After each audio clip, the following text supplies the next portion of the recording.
Vidarbha news Marathi, सकारात्मकतेचा शिलेदार।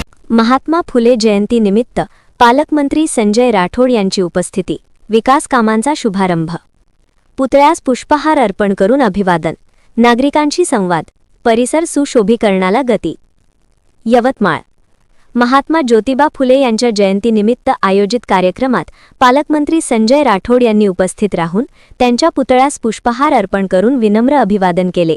यावेळी त्यांनी महात्मा फुले यांच्या सामाजिक कार्याची आठवण करून देत त्यांच्या विचारांचा समाजाने आदर्श घ्यावा असे आवाहन केले। कार्यक्रमानंतर त्यांनी नागरिकांशी संवाद साधत स्थानिक समस्यांबाबत माहिती घेतली। याच प्रसंगी नगर परिषदेमार्फत महात्मा फुले शाळेजवळील खुल्या जागेच्या सिमेंट काँक्रिटीकरण तसेच पेवर ब्लॉक बसविण्याच्या कामाचा शुभारंभ करण्यात आला। या कामामुळे परिसरातील नागरिकांना सोयीस्कर सुविधा उपलब्ध होणार असून परिसराच्या सुशोभीकरणालाही चालना मिळणार आहे। या कार्यक्रमाला संजय देशमुख, बाळासाहेब मांगुळकर यांच्यासह स्थानिक पदाधिकारी, नगर परिषद अधिकारी, कर्मचारी तसेच नागरिक मोठ्या संख्येने उपस्थित होते।